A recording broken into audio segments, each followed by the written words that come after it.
Dear friends, today on our radar we have a rather unusual confrontation. Canada's new leadership has launched a series of active measures against Donald Trump's proposal to incorporate Canada into the United States as the 51st state. Trump, renowned for his resonant moves, made several bold statements about the northern neighbour, and the Canadian government responded in a way that many observers see as both decisive and creative. What makes this situation interesting is that each side appeals to patriotic sentiments and attempts to shape its international image in order to garner widespread domestic support. Canada's new Prime Minister, referred to by some local outlets as Trump's toughest opponent in the entire history of bilateral relations, aims to bolster Canada's status as an independent nation, highlighting the historical right of Canadians to chart their own path.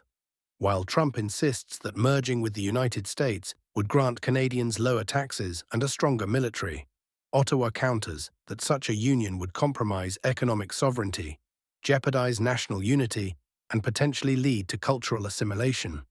The Canadian government has already rolled out a large-scale information campaign, urging citizens to stand by Canadian traditions, to beware of doubtful promises, and to rally behind their Prime Minister, who they say is defending the entire nation's best interests.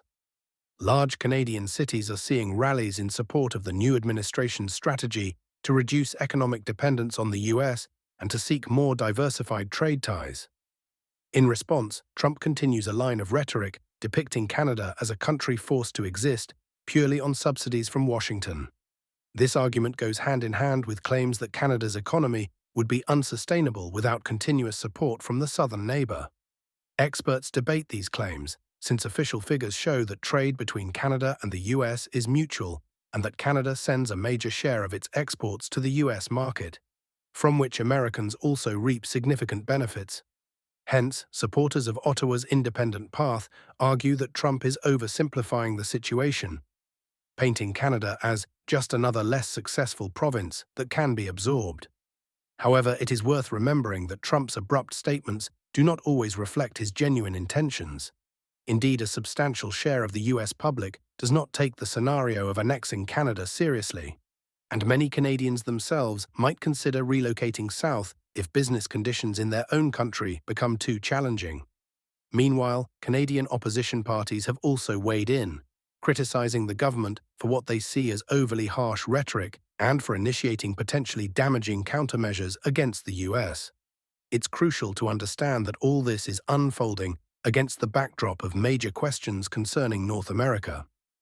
Beyond tariffs or billboard campaigns, these questions touch on matters of defense cooperation, collective crisis response, and other aspects of bilateral relations.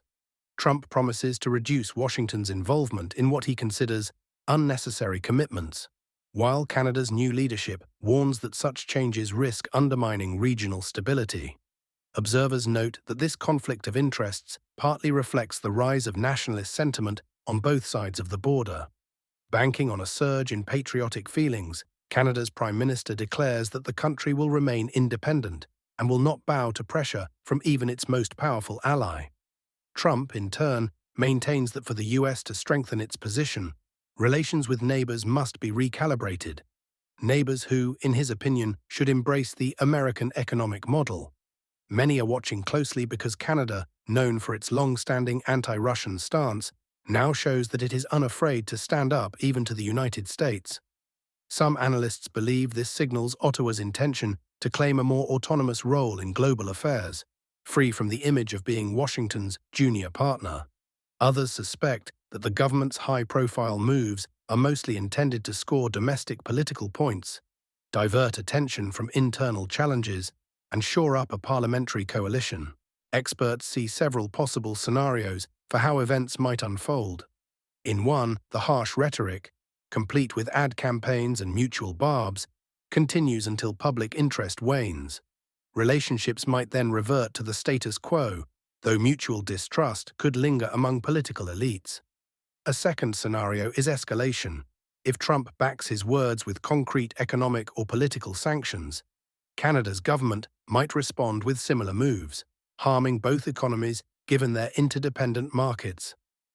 A third possibility is that US domestic factors, like a dip in approval for Trump's foreign policy, prompt the White House to soften its stance, while Canada's government declares victory for having protected national independence.